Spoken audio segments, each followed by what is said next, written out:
it's a West Virginia scooter company, and they make like these Chinese knockoffs, but instead of putting gas engines, they actually put electric engines. It's actually like a great idea because the engines and everything, they're very easy to swap out. The controllers are put in a place where they're really accessible. So I'm kind of looking forward to it. And we are about to head out on a road trip on the 95 Paseo.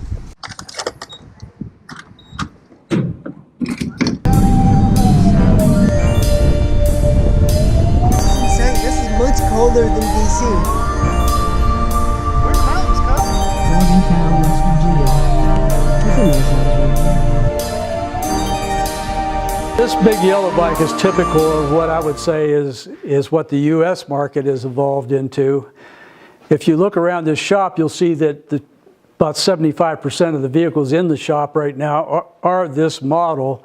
And the reason is that this vehicle can run 200 miles range out on the highway.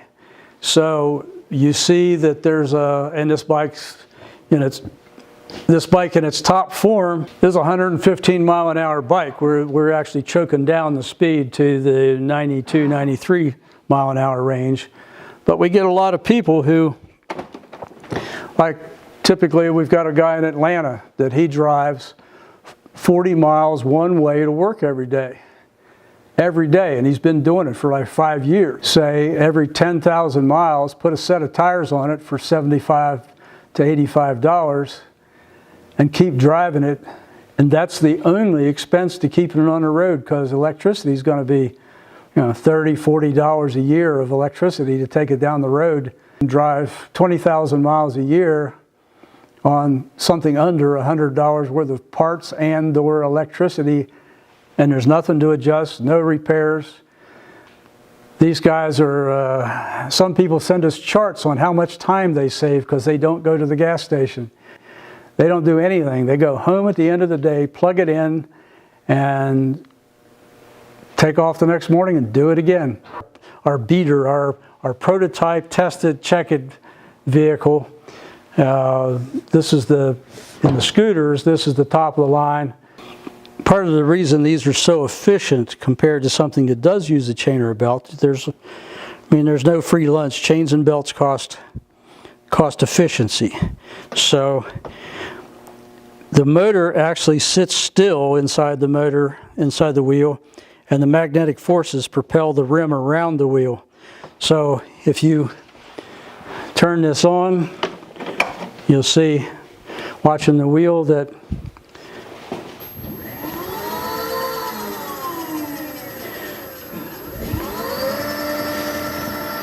so this is like the Econ mode, which is a soft low power. We have a second power mode, which is the standard. And the noise you're hearing is what this makes at 80 miles an hour going down the highway. That's as loud as it gets.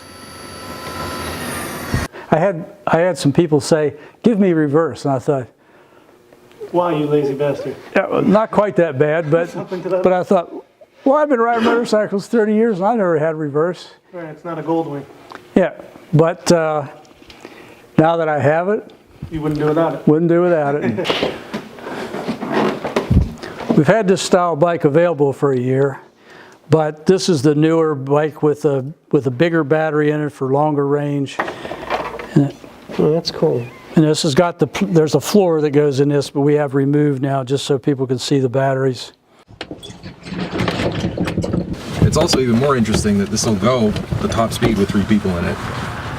What is the top speed on this one? This one will go 40. Yeah, I mean, it feels golf cart-ish. The ones that people use to do 30 and 40 miles an hour around their retirement communities.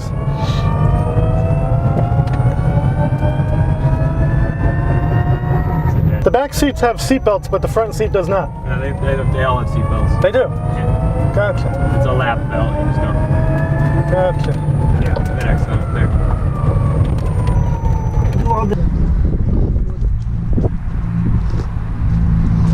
Thanks to Z Electric Vehicles for letting us come over and test driving some of the vehicles and showing us around the shop.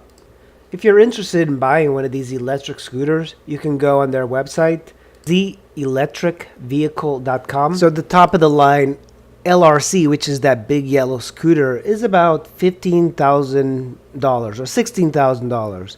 It's got a top speed of about 100 miles per hour and about a 100-mile range. They do have pricing based on the battery range. They have a cheaper one at $14,000, which goes, it's got an 80-mile range.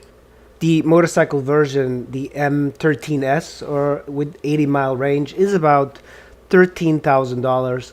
So these are, I guess, competitive with Zero motorcycles. But if you really just want a scooter, this is one of your only choices. Vectrix used to be an electric scooter company, but that went bankrupt. Electric scooters do make a whole lot of sense because scooters are much more useful for commuting. And that's the reason I was curious about this company. Also, keep in mind that the motor is in the hub of the wheel. It's very electric bicycle sort of style. And I'm not really sure if this is like a great thing or a bad thing. I know that Zero has the engine in a different part. It's not in the hub. This seems to be like a cool idea because if your motor ever like breaks down, you can just get a new wheel and bolt it on there. So it seems to be a little bit more maintenance free than Zero's style. Alright guys, I hope you liked the video and I'll see you in the next one.